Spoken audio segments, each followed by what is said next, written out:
Welcome to Europe Debates. I'm Richard Milsom, the Executive Director of the European Conservatives and Reformist Party in Brussels. And today we're greatly honoured to be joined by an excellent panel of leading politicians and experts from both sides of the Atlantic in order to discuss the US elections. With votes still being counted in one of the closest fought elections in living memory, the election is still too close to call. Whilst it's starting to look like former Vice President Joe Biden will be entering the White House, Team Trump is mounting legal challenges in Georgia, Wisconsin and Michigan, and the race is by no means over or clear who will win. Whoever wins, he will have many things to contend with within the Oval Office in January, from trade to foreign affairs, and perhaps most importantly, the fallout from the coronavirus. But with the Republican Party holding on to the Senate and the Democrats in the House, how will the president deal with these issues? And more importantly, what will it mean for Europe? Now, this webinar is live streamed across multiple platforms, including YouTube, Facebook, and Twitter, and on our website. And we're very grateful to the many people that have registered and will be following this debate live. Please do use the comments section to ask questions, which I'll try to relay to the panel if time allows. So, without further ado, let's get it started. And firstly, we're greatly honoured to be joined by Niall Gardner, who's joining us from Washington, DC. So, good morning to you. Good morning. Niall is the director of the Margaret Thatcher Centre at the Heritage Foundation in DC. And before that, he worked as a foreign policy advisor to Lady Thatcher, and he's also a great friend of the ECR party. So perhaps, Niall, you'd like to get us started. What do you see as the deciding issues in this election? And what was it that swung voters one way or the other? Well, Richard, thanks very much for having me on the panel today. It's great to be here, and it's it's an extraordinary time in in US history in many respects. And this election is, I think, one of the most important US elections of the last 100 years or so. And it has been an incredibly close fought election. I don't think we're going to see a resolution in terms of, the final vote tallies, etc., for some days. So there's a lot of uncertainty at the moment as to who will be the next president of the United States. But I think that this election was primarily fought over several key issues. So for Republican voters, undoubtedly the economy was the number one issue for Republicans. And I think that, multiple polls have demonstrated this. The Republicans overwhelmingly voted on economic issues. Also important for Republicans as well is the issue of law and order. And we have seen a wave of riots, looting, destruction across largely democratic cities throughout the United States over the course of the last few months, from DC to New York to Chicago, Portland, Seattle, etc. And we've seen basically overwhelmingly left-wing rioting and looting taking place. And this was a huge issue for conservative voters. They want to see they want to ensure that law and order is established, maintained. They do not like to see, for example, mobs of left-wing activists going around tearing down statues and so on, which we've seen in so many cities. So, law and order, cultural war issues are very big in this election, certainly for the Republicans. On the Democratic side, I think the COVID-19 pandemic was a very, very top priority. It was far less of a priority, of course, for Republican voters.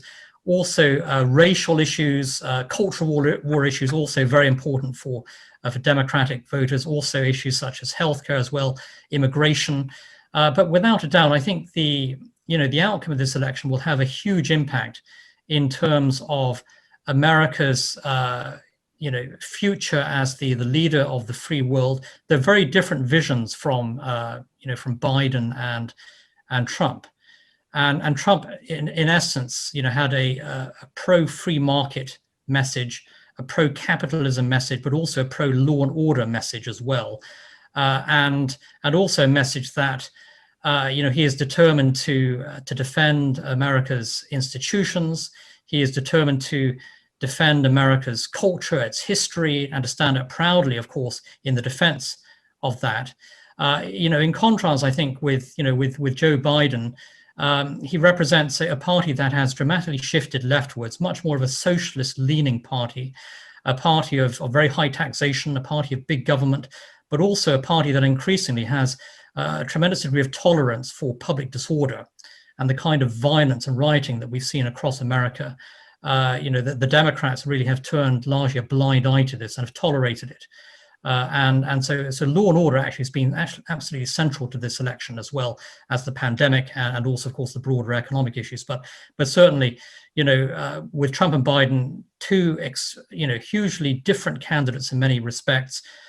Trump leading a party that has on almost every issue an entirely different vision to that of the Democratic Party, and it remains to be seen what the final outcome of this race has been. But if you look at voter turnout, absolutely unprecedented, I think, for modern times for the United States. A huge level of public interest in the election, and unprecedented levels of people actually turning out to vote, or in this case, sending in mail-in ballots, which of course has created some of the complications that we're seeing now in terms of final counting of the ballots. But America is the world's most powerful democracy, and the huge voter turnout in this election is a reflection of the fact that democracy in America is incredibly strong and powerful, and we have to ensure that every legal vote is counted in this election, in the final stages of counting here across the key battleground states. But also an election, of course, will have a huge impact upon U.S. leadership across the world, and I'm sure we'll be discussing that later. Thanks, Richard. Back to you. Well, thank you, Niall. Some very interesting things in there. You're absolutely right. We've glued to our team. Incredibly coded. So let me now introduce you the former Congressman Cured. Now, Bob joins us from the United States, so joins you as well. He served on Ohio's congressional district from 81 to 93, and in addition has worked on presidential elections, including for George W. Bush. And in addition, he has been a great supporter of the ECR party and attended our events with the Faith and Freedom Summits and the Liberty Summits, looking at the damaging legacy of communism. So, Congressman Bob, Ohio has always been a bellwether state in presidential elections and has nearly always voted for the winning candidate. Have you got it right again? And what do you see as the deciding factors in this election? Well, thank you, Richard. And you're right. Ohio has always gone with the winner. Can you unmute yourself, Bob? We can't hear you. Oh, all right. It says connecting to the audio. I'm so sorry. Bob? Perhaps you should go to the next person, because I think we may have lost him. I'm not muted. It just is not connecting. Richard, I'll call in again. I can hear you. Bob, I think we're going to have to come back to you. I can hear Bob. We can hear you. We can't hear you. We can hear him. I'm sorry. So I'm sorry. Let me move on to now Jeffrey Van Orden. Perhaps you should go to the next one, Richard. I'm sorry. British member of the European Parliament, who served for 20 years until Brexit. In 2019, he was made a CBE for services to politics as part of the Queen's New Year's Honours List. And prior to that, in entering politics, he was a brigadier general in the British Army. So, Jeffrey, thank you very much for joining us from Suffolk. What's your assessment of the situation in either eventuality? Can the UK maintain the special relationship, and what effect might it have in the UK's desire to secure a trade deal? Yes. Well, good afternoon, Richard, and to everyone. Jeffrey. And the sun is shining in Suffolk. I'm not sure what's happening in the rest of the world at the moment. First thing I'd like to say is that, again, this election, I think, has revealed some very fundamental issues. How very deeply divided United States society is, how much it is indeed in our own country. We saw this in the Brexit referendum. We saw it again in the December election in the United Kingdom. And I also think that the radical elements in our society seem to dominate the media, and yet they are unrepresentative of the vast mass of people in our societies.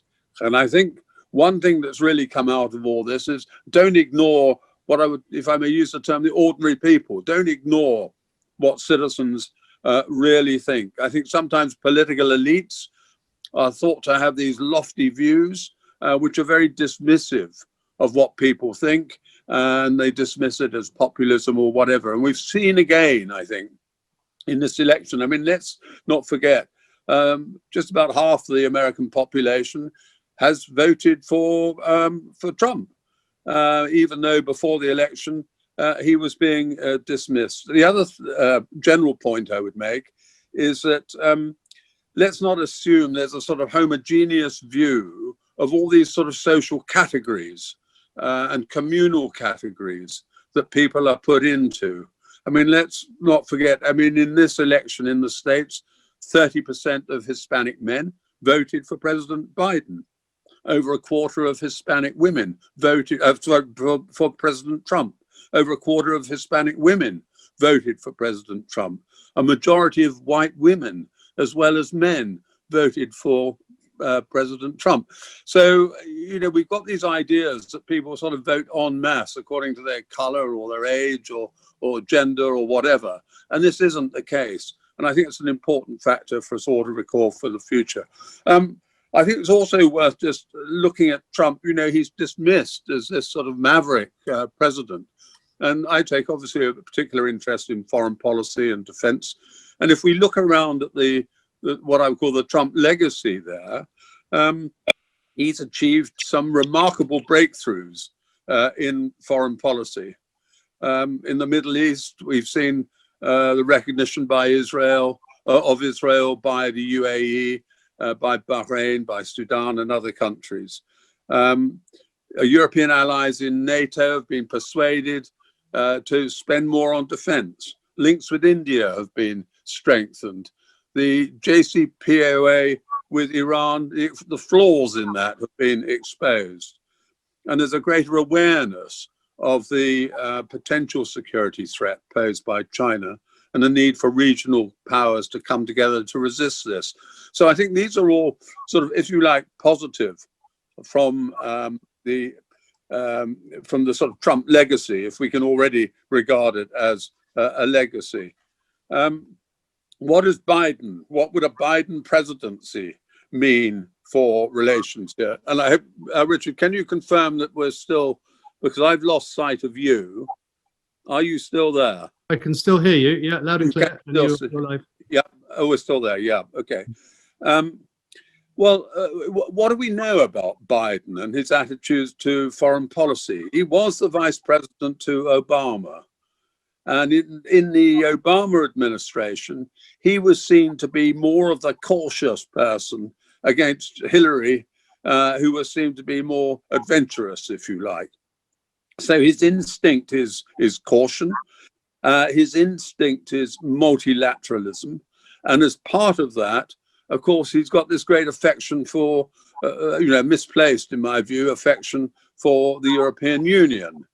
Now, that has consequences for the future, because he will tend to see his relationships with European countries through the lens of that EU relationship. And that has an importance as far as the United Kingdom is concerned. Having said that, I think all United States presidents come to realize that the relationship with the United Kingdom is actually a very important one, and it needs to be fostered. I think what we will see if Biden does indeed become the president is, first of all, a return to those multilateral institutions. I mean, he said on day one he would rejoin the Paris Accords on climate change. He said that he will want to put an end to what he describes as the Saudi-led conflict in the Yemen. Now, that has consequences. The European Union has a particular view of its relationship with Turkey. That has consequences. But Biden has also said that he wants us to reconnect with NATO, that this is a sacred duty as far as he's concerned. Well, it's good to hear that, but what does it mean? And again, if he sees NATO through the lens of the European Union, I think that's very, very dangerous. So I think if Biden were to if Biden were to become president, which seems quite likely at this stage, we will see, if you like, a more statesman-like view of the United States, or coming from the United States. We will see a return of decency, if you like, in the conduct of politics and international relations. There will be an attempt at greater moral leadership. All that's important. So, I can see it at a superficial level. One could say, well, actually, Trump is quite good for the UK and he's shaken things up in the world. At a more substantial level, I wouldn't despair entirely of a Biden presidency. And I think we will have to work a bit harder now to reestablish really good relations there and get the sort of leadership out of the United States that's been lacking for a long time. Well, thank you, Jeffrey. Thank you for that. We'll return to many of those issues. Can I try and bring Congressman Bob back in? Can you hear us, Bob? Yes, I can hear you. Can you hear me? Yes, I can, loud and clear. I'm so sorry. Did you get the question? Repeat it again and I'll make sure I'm on target. Well, I was saying that basically Ohio has always been a bellwether state in presidential elections, and you've nearly always voted for the winning candidate. So the question is, have you got it right again? And what do you see as the deciding factors in this election? Ohio is a very interesting place. For the last 40 years, it didn't vote just with the president. It voted exactly the same as the nation voted. When George Bush won by 1/10%, it carried Ohio by 1/10%. And when Barack Obama carried the nation by 4.3, the same. There's no explanation for that until 2016. And with that, the state overwhelmingly, areas that had never voted Republican ever in history, overwhelmingly went for Donald Trump. So as part of the Midwestern, in which they called the Rust Belt, the jobs that were shipped to China, the president appealed to them immensely. And so what we saw is that the economy began to expand. The stock market jumped 50% in the United States over the last 3.5 years. The stock market in China went down 47%. And then, as was mentioned about the demographics, there was a question, and may I indeed say a fear, as to what would happen in this election. It seems that the people, as Sir Jeffrey mentioned, these weren't just Democrats. These were people that wanted to pull down George Washington's statue. They were people that wanted to spray paint Thomas Jefferson. These are people who wanted to burn the flag. These weren't your run-of-the-mill winner or losers. And those in the media continually said this is going to be a landslide for their cause. And I think now we can just quickly look at that, a couple of things. We see that there was just some real misrepresentation. Either they were dishonest or very incompetent. When they would say, like Lindsey Graham, head chairman of the Judiciary Committee, that he was in the fight of his life and he could barely survive. And they spent over $110 million to defeat him. And yet he won by double digits. Senator Collins up in Maine, at no time any of the polls say that she ever had a chance of being reelected, and spent $70 million in a little state of just 2 congressional districts. It's hard to comprehend what you do with all of that money, and yet she again won by double digits. So the idea that this great blue wave was going to take place, it didn't even make a splash. And by Republicans gain seats in the House, the Senate will continue to remain. And so that is what is critical. Had Biden, who has lost a great deal of his capacities in recent years, for many of us who have known him for some time, politically and his decision making, I would agree with Bob Gates, who was defense secretary for Barack Obama, who said that in the years that he's been in Washington and he's known Joe Biden, that Joe Biden has been wrong on every major defense and foreign policy issue in 40 years. So he now has lost a great deal of his step. But the idea that the radicals in the Congress could do some terrible things, rearrange the Supreme Court and the Electoral College and bring in new states and all the things that they pledged to do, all of that came to a crashing halt because they didn't take over the Senate, and they're now weakened in the House. So the fears that many of us have, I think, can be allayed to a degree. But the missed opportunity is what we will now have to focus on. The yuan has jumped up to its highest level since 2018. People begin to see, as was mentioned, the United States with the One Belt, One Road program in Southeast Asia as they began to move back into the West, as what was happening in the Middle East. If you understood the way that Donald Trump operated in his book, it says that in a negotiation, things that are not compromising, that are not up for negotiation, get them off the table. And so when he said, would we ever negotiate letting someone else tell us where to put our embassy? And they said, no, we're going to make, well, then let's do it. And are we dedicated to funding the PLO forever? And they said, no, then let's quit it. And by doing things outside the paradigm of the Aspen Institute and the Council on Foreign Relations and the other folks, it was startling, but we've seen it's begun to bring some success. So we'll see shortly as to whether or not that'll continue, but the chances are pretty slim. The 5 states that have not declared a winner yet, he would have to win them all. If he does, he would continue. But if not, we would have Joe Biden, but he would not have the Congress behind him as he had hoped that he would have. So I hope that's helpful.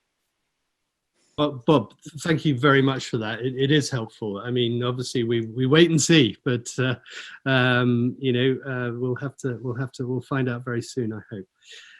Let me now bring in Miriam Lexman, who is joining us from Slovakia.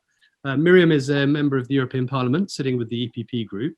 But before being elected, she was a director of the International Republican Institute here in Brussels. So Miriam, I know you are a great US political hack. What's your assessment of what's going on?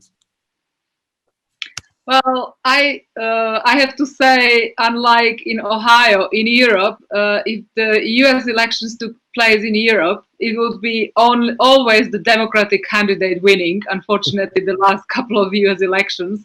So we are definitely not the litmus paper for the US elections in Europe. I have been asked by many people before elections and media, whom would I vote for if I was an American citizen? And I always said that this is a very difficult question because I'm a foreigner, and for me, the foreign policy of the United States is more important. Obviously, I'm solidar with the American people as well.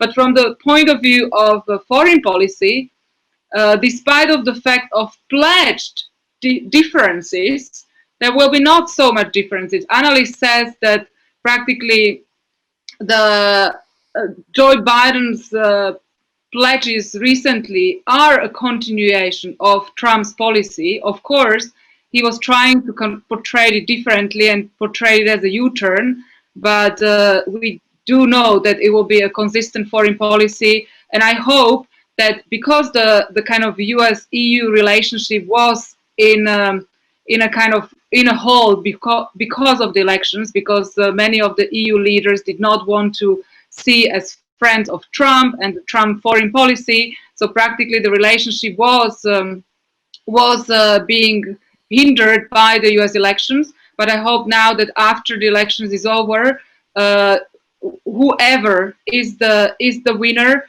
I hope that there will be steps taken from both sides to deepen the transatlantic relations, because it's absolutely vital because of all the challenges, the kind of challenge we have recognized in China, finally. I mean, the challenge is there already for years, but we kind of did not tend to recognize it.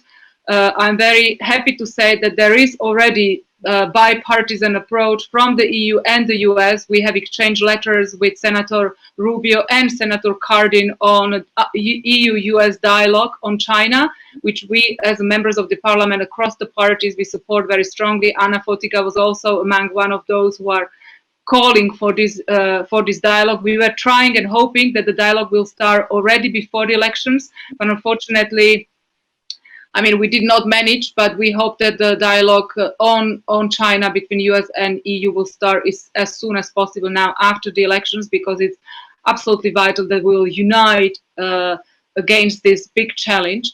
I hope that we'll be able to cooperate more closely on Russia, especially on the Nord Stream 2 and the geopolitical challenges coming out of these projects. And practically, I would say that the energy independence of the West is absolutely crucial, as well as economic and business independence from Russia and China of the West is absolutely vital. I hope, as a person who worked for the International Republican Institute, I hope that there will be a deeper cooperation on democracy support worldwide. We know that despite of the many, I would say, criticism coming from the EU on the President Trump's administration, that the democracy support was declining. It was not true. We all know, I mean, those who follow it closely, that practically there were far more money and projects and efforts given to democracy support worldwide. This is something which I closely follow, and I hope that the European Union will be able to join forces, because often we do not complement each other's works, or I would say even hinder each other's works with different kind of approaches in different countries who need support. When it comes to US domestic politics, I think that is more difficult to kind of applaud the victory of Democrats if Biden is going to win. I'm absolutely pleased that at least the Senate was kept in the Republican hands, because this would help that the very leftish policies which are now growing in the US will be stopped at least by the Senate, and I hope that in 2 years the House will be also recaptured by the Republicans. And I'm saying this as a person coming from ex-communist country, where I'm actually really surprised and saddened to see the last, I would say, a decade or more, that the democratic policies are so going to the left that it's very difficult even to understand that how a country which in the 50s has kind of recognized the threat of the Soviet Union and threat of the Marxist ideas is now embracing them from a kind of different perspective. I know that the individual people in the US, they had a couple of challenges in these elections. To vote for President Trump was extremely, extremely challenging for people, because they were stigmatized, they were ostracized. Practically everyone who voted for President Trump, a businessman who wants to the US policy of less state intervention and deregulation to continue, is portrayed as someone who is extreme far right or fascist. And of course, we know that the choice for President Trump of the individual people in the United States was very difficult. So I kind of applaud for all of those who had the courage, because obviously we see that it's, I mean, it's so close that it's 50-50. So I really hope that as soon as the new president will be in, as a foreigner, I hope that as soon as the new president will come in office, that we in the European Parliament can encourage that the EU will start to cooperate more closely with the administration, because the world challenges are really huge. And I think that our way of life is really at threat if a power as China will become more stronger and powerful and stronger decision maker about how the world looks like. Thank you. Well, thank you, Miriam, and thank you for coming on this. And of course, you're absolutely right. You and I both, we all know that anti-Americanism is tangible within the European Parliament and European institutions, and it's a very negative and damaging thing, and that has to be repaired. Looking around the world is on fire at the moment, particularly Europe's borders. And the world is a safer place when we have strong American foreign policy. With this in mind, I'd like to bring in Anna Fotyga, who's a great expert in foreign affairs. She was recently elected as Secretary General of the ECR party, so she's my boss. She was, prior to becoming an MEP, she was the Minister of Foreign Affairs in Poland, and she also currently serves on the NATO Future Reflections Committee. So Anna, thank you for joining us. In your view, how would a Biden presidency change the EU foreign policy engagements around the world? Well, of course, I look on the American elections from Polish point of view, or even broader Central European point of view, and most probably we are a group of countries, predominantly EU member states.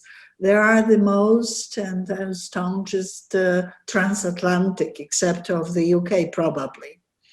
But and that means we are used to democratic changes within the United States. We believe in checks and balances in US and place certain trust in this.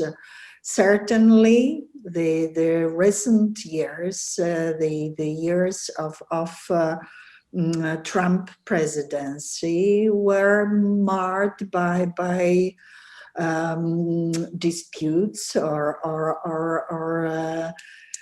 variety of tensions between EU and US, starting from trade issues to purely security issues. Actually, from my point of view, things are to remain more or less the same, maybe with some slight accents put here or there. I think that it is because of the nature of challenges and threats, if you wish, to our societies. I hope that we are able, regardless of winning party, of course, we are almost sure that it is Biden prevailing, but actually American system is quite complicated. We still remember time of Bush-Gore contest and the final stage with Supreme Court assessing things. But honestly speaking, I am afraid of prolonged uncertainty within the US because time is really extremely challenging. There are geopolitical shifts, there are threats, there is extremely assertive and I would say even more sophisticated Russian policy to achievements of Trump administration enumerated by Jeffrey Van Orden. Good to see you here. I would add also certain results in terms of US-Russia policy. So despite of early warnings immediately after swearing in of President Donald Trump, we saw American leadership in deterring Russia's aggressive policies in Ukraine and elsewhere as well. We have to remember that it was Donald Trump deciding, or Donald Trump administration deciding to strengthen the forward presence in Central and Eastern Europe, in sending lethal weapons to Ukraine to defend the nation against Russian aggression. So US kept its very decisive posture vis-a-vis direct military threat to Europe, to Euro-Atlantic area, so the treaty area of NATO.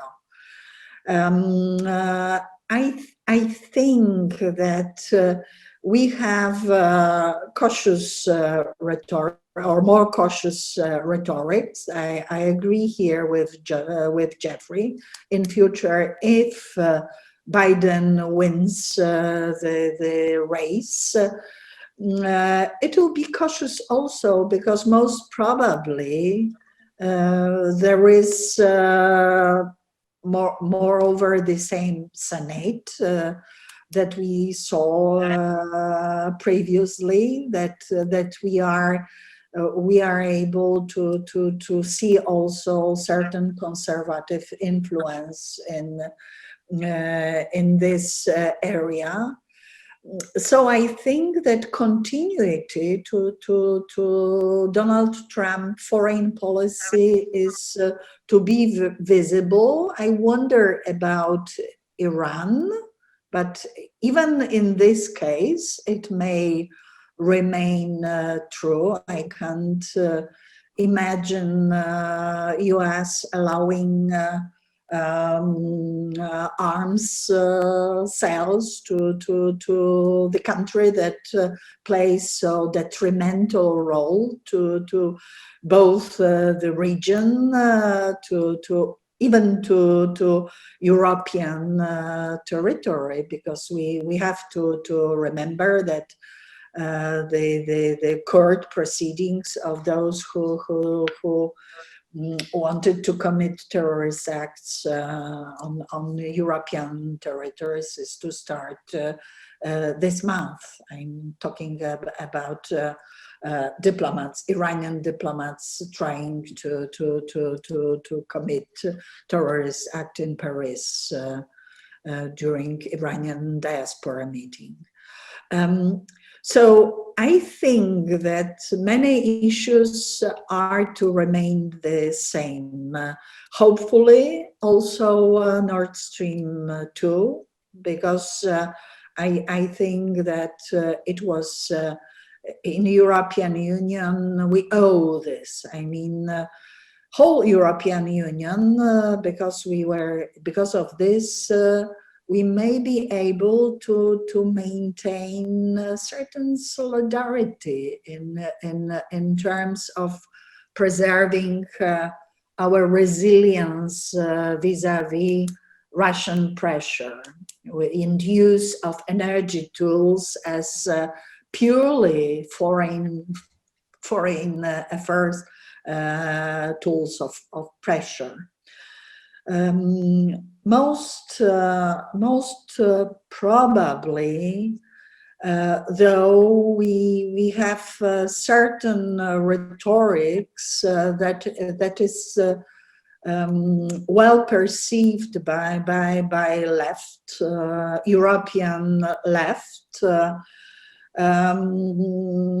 Honestly speaking, I'm slightly afraid of this, because assessments were on this issue were not just.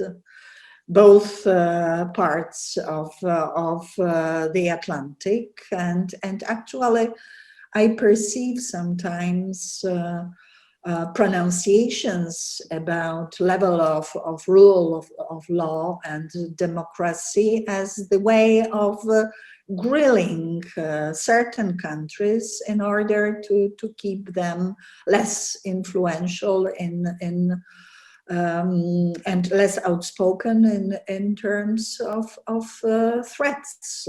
I'm talking about Poland as well. I speak from my Gdynia office, trying to avoid other ones because they were damaged by protesters. And yet we are extremely cautious, because any kind of action may cause havoc all over the world, and pictures of brutality against protesters, while it is totally different than portrayed in certain European or let's say left wing medias, both sides of the Atlantic. So I'm slightly cautious.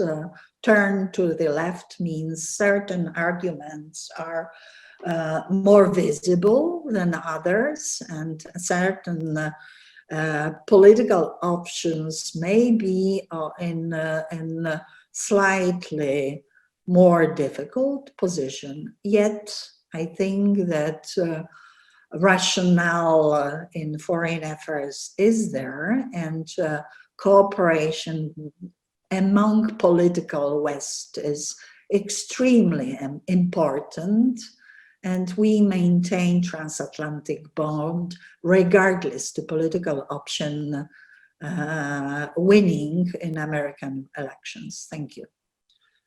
Thank you, as always, Anna, and I hope you're staying safe. They finished my engagement in NATO. Okay, thank you, Anna. Yeah, whoever inherits this or takes this on is going to start with a very full plate. Let me now move to the Balkans and to Fatmir Mediu, who's joining us from Albania. Fatmir is the president of the Albanian Republican Party, and from 2005 to 2008 he served as the Minister of Defense. He's now president of the Southeastern Europe Security Center.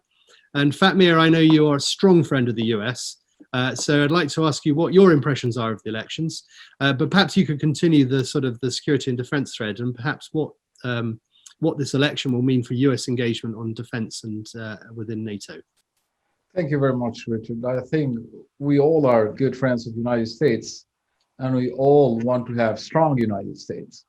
United States which are based on the values of founding fathers, where life, liberty, and pursuit of happiness is the star for all of us in order to make safe our countries and to have functional democracies. Second, I think we want the United States to be the leader of the democratic world. And whomever is the president, we want him to play that role. But when I see these discussions and divisions in the United States, especially some of the discussion about socialism and Marxism, part of American politics, I cannot believe that. I've been following American politics for 30 years.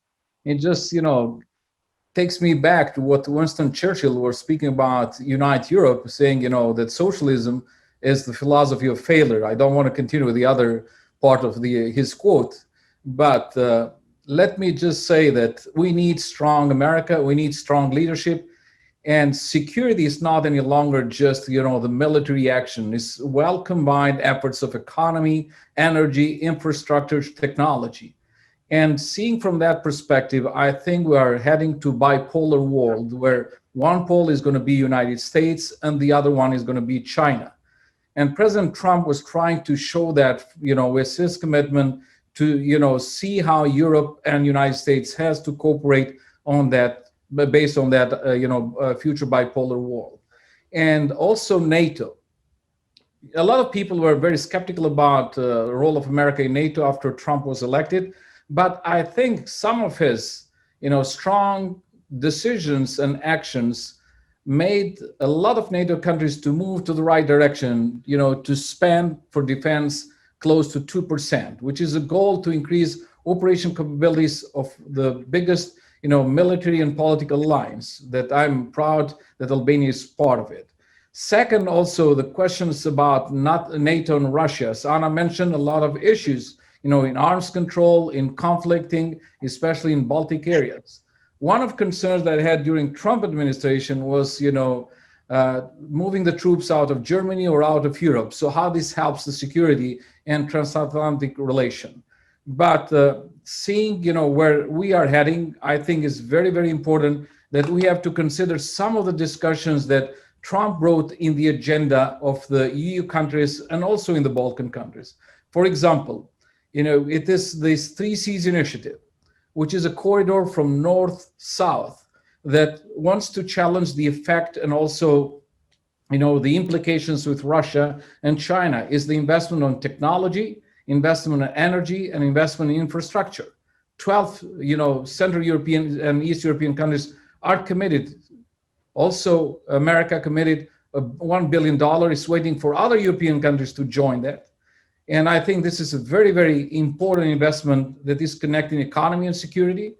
On the other hand, one of the main issues recently has been the question of 5G and secure 5G. There's been a discussion within NATO as well, because I think 5G is not just, how the speed of internet is connected with security, is connected with privacy of our people, is connected with the economy, is connected with security. And, when I see it from the perspective of NATO, it's connected with the interoperability, is connected also with the operation capabilities of NATO, is connecting with cybersecurity, command and control. These are very, very important issues for alliance like NATO. So let's speak from the perspective of my region, from the Balkans, the role of America. So we are optimistic that Biden has a history about the developments in the Balkans, but Balkans has changed, especially geopolitics. I would just want to remind you that Obama shifted the policy from Atlantic toward Pacific, and it was a vacuum created in the Balkans.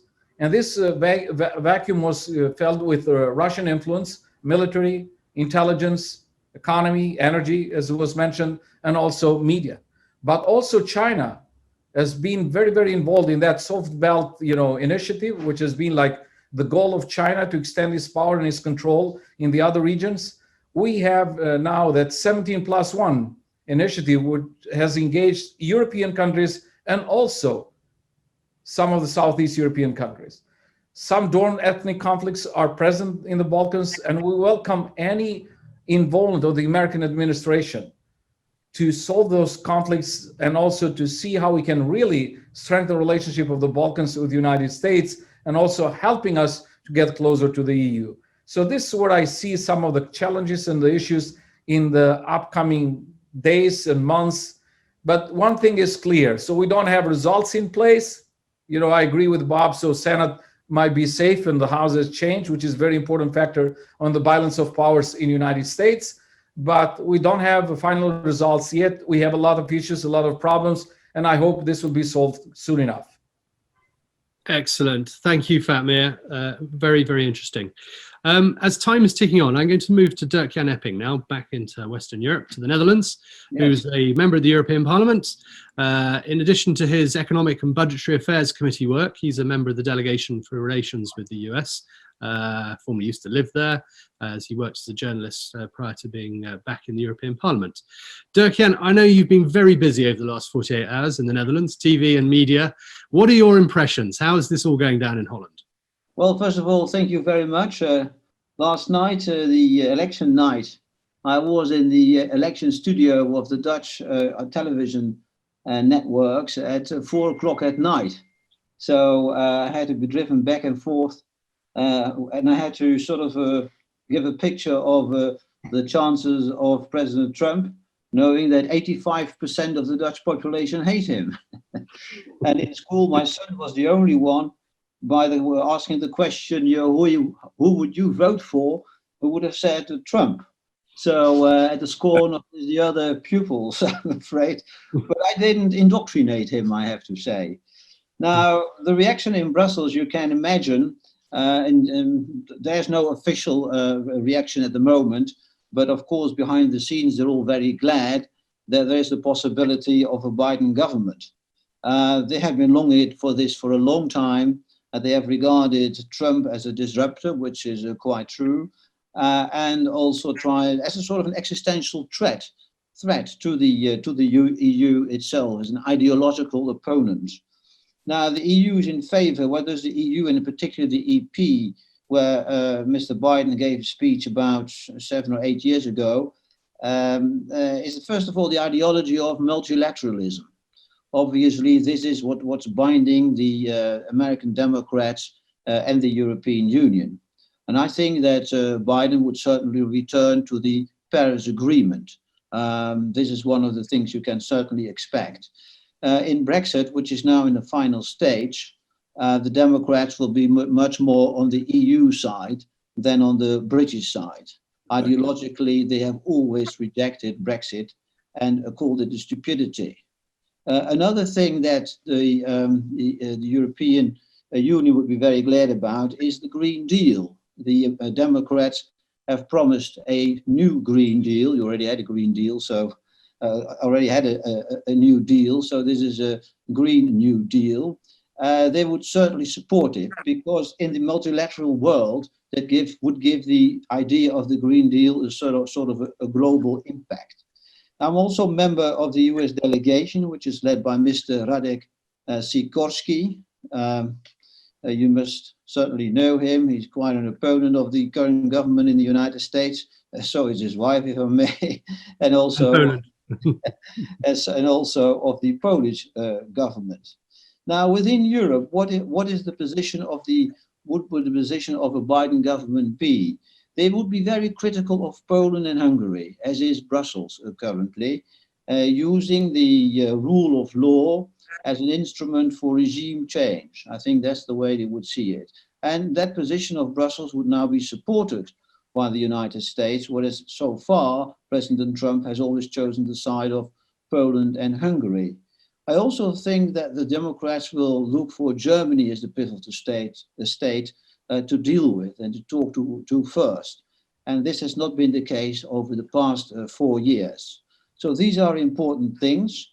You have to keep in mind that the election of Donald Trump 4 years ago was a tremendous shock for the Democrats, but also for the officials, the high officials in the Washington bureaucracy.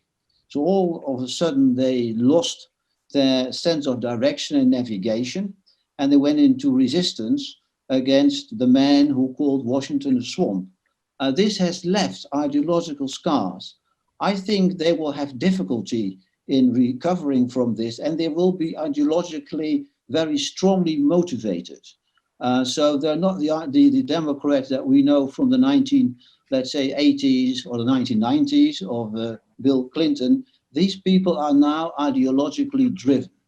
And in many ways, they see power at any price to be had to prevent to prevent a moment of 2016 to happen again. So they will weaponize against that moment. And what you see is a trend of new Marxism in which they basically they cherish all these monopolists that support them, like big tech, like the media, like Wall Street, and they produce a one opinion society. You're supposed to have one opinion on a certain issue. The correct opinion, political correctness, will become much more important. And that's why it is important that there is a counterweight, first of all, in the Senate. I hope for a Republican majority in the Senate, not quite clear yet. And in the House, I hope for a majority which is not there yet, but very close. And there is a Supreme Court. So in terms of legislation, they can certainly produce counterweight against the big wishes of the Democrats, which are now much more ideologically motivated. Now, in terms of a few global issues, NATO, I think they also press for more European money spent on NATO. That point hasn't changed, but perhaps with in a different style. China has also been high on that list, and they've been very critical of China, perhaps less than President Trump, but still this will be a given, it will remain a consistent point of foreign policy from now on. In the Middle East, I don't think it will return to the Iran deal because the landscape has changed with the Arab world or the Arab Peninsula in a closer contact with Israel. And so they will not be able to just simply go back to Iran and say, we rejoin the Iran deal, although the EU would want to do that. It would be in favor of that. And I think in terms of trade, it would have to be much careful because they have seen what happened with those multilateral trade agreements over the past 10, 20 years, that a lot of American workers have been hit by that. And they were their voters, the working class ran away from them. And the Republicans were able to get gains from Latino voters and from Black Americans voting for the Republican Party. So the Republican Party has done fairly well, but I have the impression that the result of these elections, they are in the air because there has been some sort of election fraud, and that will be the issue of court cases to come. So in America, whether you are in a divorce or you're in an election, you always end up with the lawyers. Super, Dirk, and thank you so much. Plenty of material there. Now, time is ticking on, and I'd like to get one more intervention from each of you so that we don't go past 1:15. So if you could keep the next one to a minute and a half, 2 minutes. But could I go back to Jeffrey Van Orden, and just maybe a comment on NATO and US engagement and defence going forward in the future?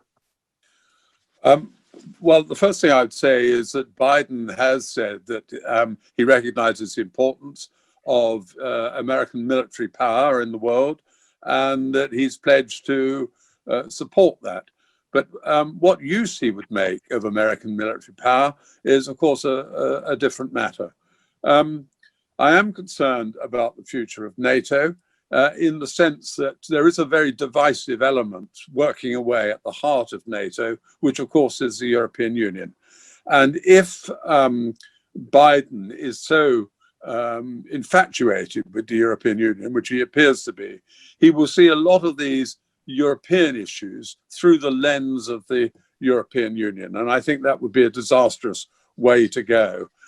Every United States president of whatever color for the last 50 or more years has insisted that the Europeans should share more of the burden of NATO. That means not just in terms of military capabilities, but also the willingness to use those military capabilities for common purposes when necessary. I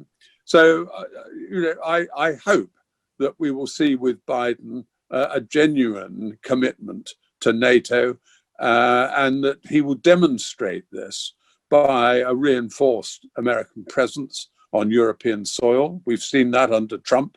I hope that that will continue, and that he will not back that element of European Union policy that seeks to create this separate defense identity, which can only be divisive and which can only be exploited by our enemies.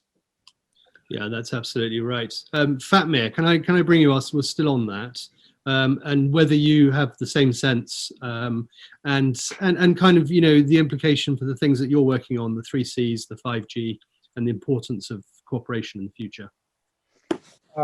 Richard, let me just, because the last thing I have to say, I want to be a little bit more focused in the region about the relation with the United States, because I think U.S. leadership is very, very important for the Balkans. And what I expect is that for once and ever, they will follow Balkans and the countries, how they meet, democratic standards. Enough with the issue of stability and creating problems with democracy. We are creating long-term problems of democracy and stability in our region because of authoritarian leadership, which I believe in the issues of fraud of the elections in the United States can get a good excuse to continue doing what they have done before, to put the hands on the ballot boxes, manipulate the elections, use the corruption and connections with organized crime to control the freedom of the people to vote free and fair. So this is one. Second is about, dialogue between Kosovo and Serbia. In White House was signed an agreement, and I am very curious to see how this will continue. And also what this is going to bring in the relations within the Balkans. And third point about 5G. We know all the risks of Huawei. The question is, what is the solution in place? How America can assist that this is MOUs that we have signed will be implemented, and how we can combine also with European Union on this important issues. Also, the fourth one is about the 3 Cs initiative. I hope that new leadership, whomever is president, will push that the Balkan countries should be part of this 3 Cs initiative, because it's the initiative of 3 Cs, is Baltic, Black Sea, and Mediterranean, and the Balkans are part of Mediterranean Sea.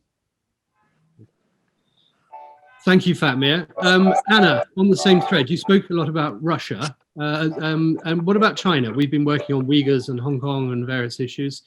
How do you see that interparliamentary cooperation changes with the Congress and the Senate could be able to work with the new administration, working particularly on that with China? I think there is very good ground for this kind of cooperation, regardless to balance of power in both chambers. Actually, China is very high in the agenda of foreign affairs of US and also increasingly so in the EU. I think that over political divisions, we were able to find consensus in many statements concerning China. Of course, China influence in whole Europe, and also I think that historically American-Chinese relationship is to our historic relationship in terms of scientific cooperation, in terms of trade, has to be changed. Fatmir was right. We need probably the most in our part of Europe.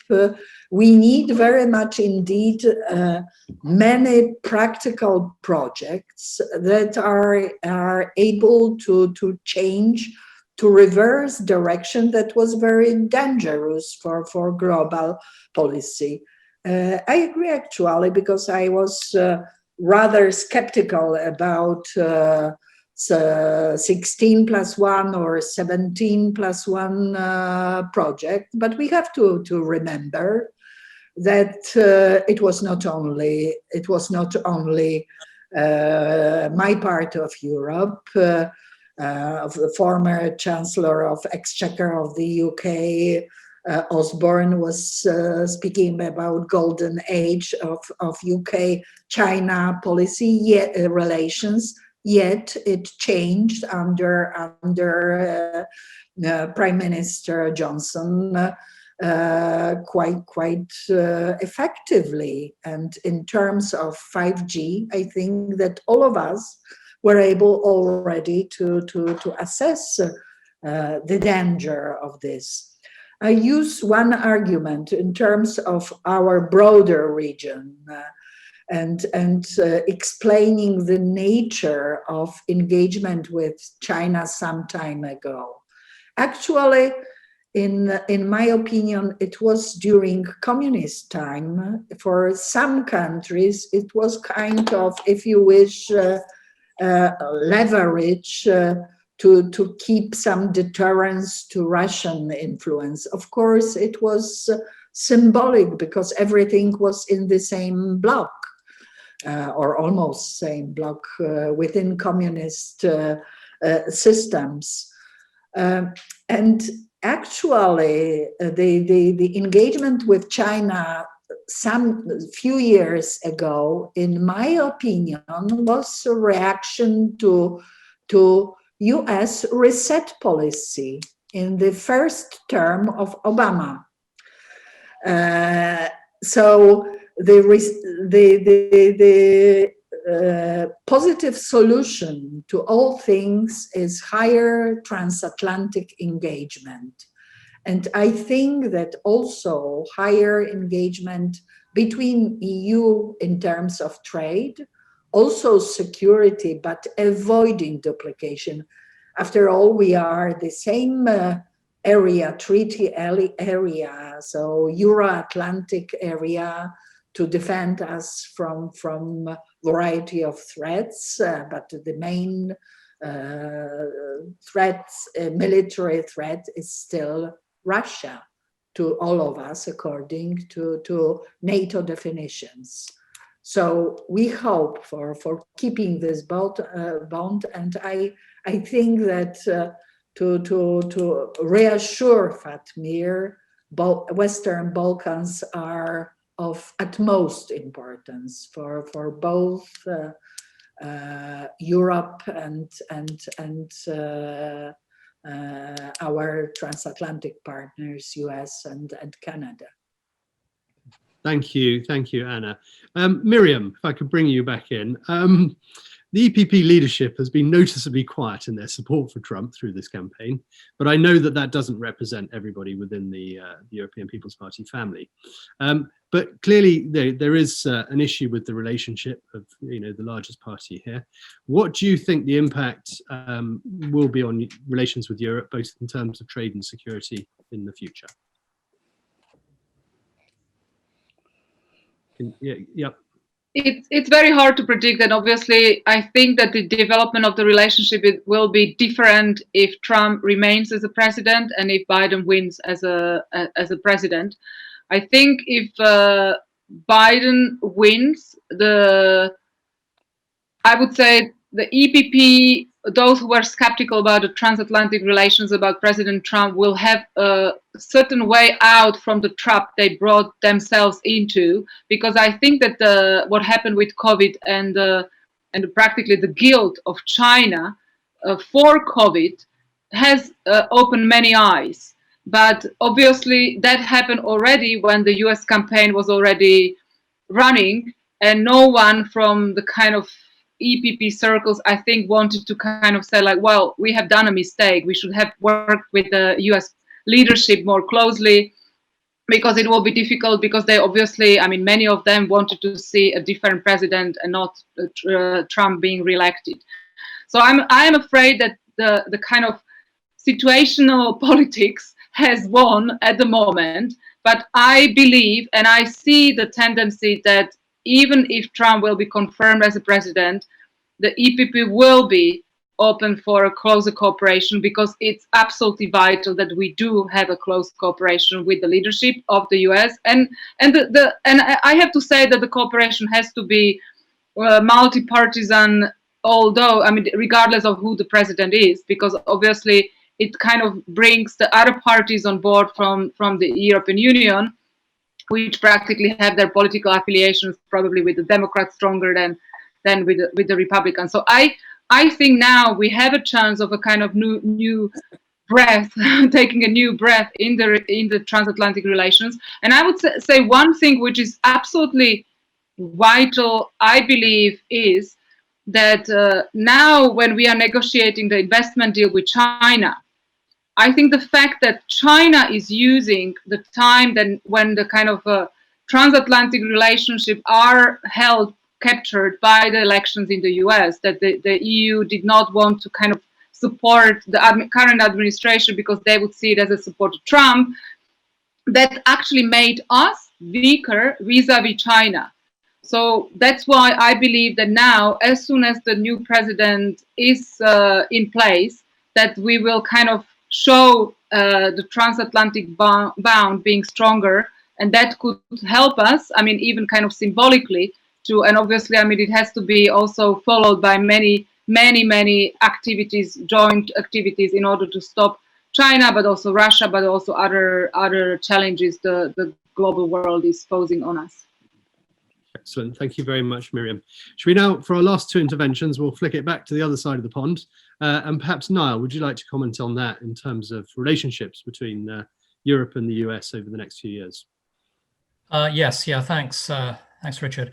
It's been a tremendous discussion. I agree with a lot of the comments made by my fellow panelists today. And with regard to the big picture on US policy towards Europe and the transatlantic alliance, I think we're in for a lot of change. If indeed Joe Biden becomes the next president, I think we're going to see a very different approach being taken by the United States. So on several fronts. So firstly, with regard to the US-UK special relationship, which in my view is the most important bilateral partnership for the United States, and in many respects the beating heart of the free world, I think we are going to see a very different kind of partnership with the UK under a Biden presidency, if Biden becomes president. Biden is intensely anti-Brexit. He is a Euro-federalist. I would describe his position on Brexit as one of 100% hostility. And this is an entirely different approach to that of President Trump, who has been an ardent Brexiteer. And so if you look at the position of the Trump administration today vis-a-vis the United Kingdom, there is no real difference between where the Trump presidency is and where Boris Johnson's government is on Brexit. The same goes for a US-UK free trade deal. I think if Trump remains as president, we'll see a US-UK trade deal in place in the first half of 2021. If Biden wins, I think that they may slow walk a trade deal with the UK. Their top priority, of course, will be relations with the European Union. And Joe Biden's priority will be relations with Brussels, Paris, and Berlin, rather than relationship with London. So that's a big sea change of approach. Joe Biden believes in a federal Europe, and I think that if he is in power, he will implement the Obama back of the queue threat against the UK. So big implications for the United Kingdom. Biden is also likely to be very favorable towards the development of an EU defense identity. He won't stand in the way of Macron's plans to develop a European Union army. And I expect that, you know, you'll see the United States adopting a very different approach to that of Donald Trump, who is 100% opposed to the creation of an EU army. And so you'll have a United States that is very focused on working with Brussels. It will also be, I think there are big implications for Poland and for Hungary. And the US administration will certainly, I think, downgrade the partnership with Poland and the Eastern and Central European allies and focus upon the Franco-German axis. The Paris-Berlin axis is of primary importance to Joe Biden, and so I think we're in for a lot of change on the European policy front if there is a change of presidency. I also fear that a Biden presidency would take the foot off the pedal in terms of US pressure on Europe over China. And you're going to have a far more accommodationist approach taken by Biden with regard to China, far less aggressive on the Chinese front. And I think that that would be very damaging, actually, for US policy in Europe as well. We need to see US pressure being applied on the European Union, especially over China. And Joe Biden, I think, is going to reduce that pressure significantly.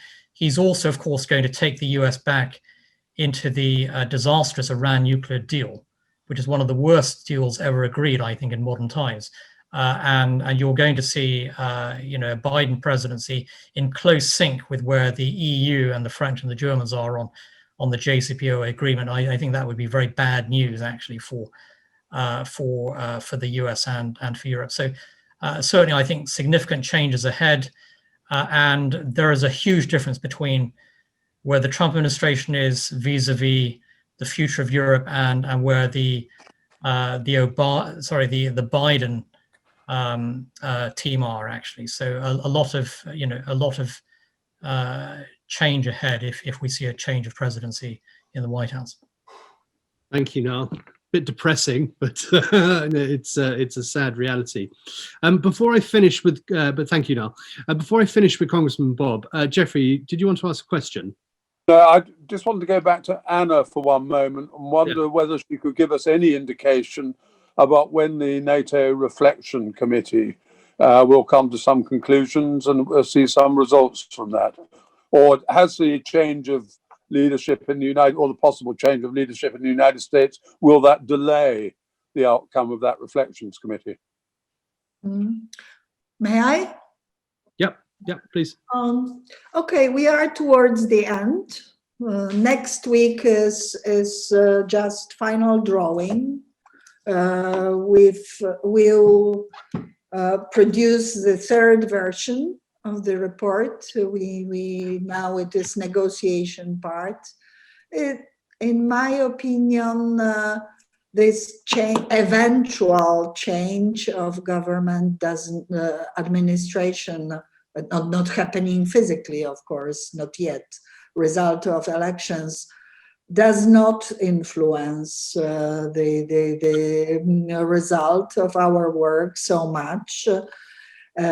Although it may later on change the decision of heads of states and NATO summit, NATO ministerial and NATO summit, because our report is to be a part of the report prepared by SecGen for the 2021 NATO summit. We'll see decisions. I think I'm not entitled to speak on behalf of the group, but actually I'm very cautiously optimistic. Okay. Will it make me happy? It's extremely difficult exercise. Extremely, believe me, probably one of the most difficult in my life. Okay, well, thank you both very much. Anna, will it make me happy? Thank you. Congressman Bob, thank you for waiting patiently. Just to finish it off, because we are slightly over time, what can we expect in the next 4 years in the US? Well, Richard, it's been great to be with you. And I must say that was so much of a presentation, there's nothing with which I strongly disagree. The insights that people have shared are so significant. I would just like to add a little bit in the context of personality, if I may. Never in the history of the United States have we ever had a leader who was not a political leader or had commanded troops in the field. Our system, of course, is different from a parliamentary system. In a parliamentary system, you cannot become prime minister if you do not have political skills. You cannot just walk off the street as a businessman and say, I would like to be prime minister. But in America, you can, and he did. And we saw something that has never happened before, and it will never happen again. And let me just make a couple of quick observations about that. He didn't have to go by protocol, and he knows how to negotiate.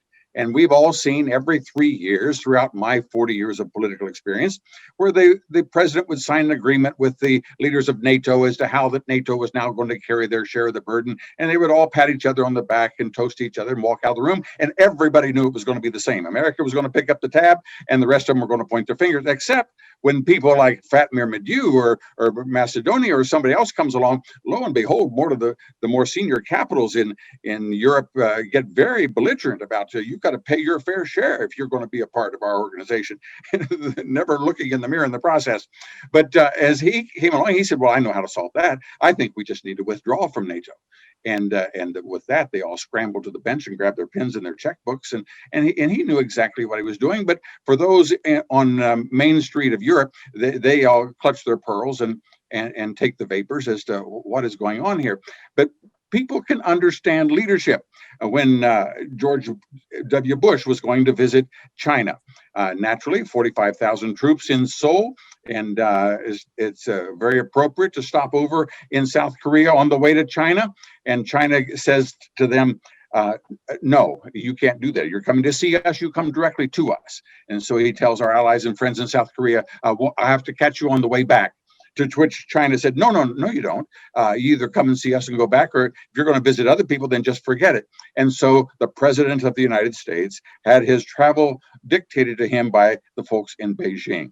Well, let us just say when Mr. Trump went to Beijing for the first time, he not only went to Tokyo, and he went to Manila on the way home, and he went to Southeast Asia, and he went to Seoul, and he went to various other places. And so I asked him, I said, did China ever dictate you where to go? He said they didn't say a word. They didn't even suggest. Why? Because people can tell leaders when they see it. I'll get two more quick examples, and I recognize that time is of the essence. When the president went to Riyadh in his first trip abroad, when he landed in Riyadh, as you know, he went from there to Jerusalem and to Rome and back home. 54 heads of state from the Arab world came to meet with him because recognizing, as we saw in the agreement with Iran, that the Obama-Biden administration had been hand in glove with Iran and financing terrorism through that organization and the rest. And when they saw a leader that would deal with them directly, we've seen the ramifications that have come, as I had mentioned before. So a final point that I would emphasize about the dear folks that see that he doesn't have these various political skills. He has rearranged the geopolitical map. The President George Bush signed a waiver that the chips in the computers in the F-16s and the F-18s and the American Defense Forces could be manufactured in China. Donald Trump came in and flipped on the light and said, what in the world are we doing? They have taken over the supply chains. You can't build a Mercedes. You can't build a Samsung refrigerator without they have gone after the strategic metals. What is the matter with you folks? And the entire world has awakened to the point that it cannot go back to sleep, even if Sleepy Joe enters into the White House.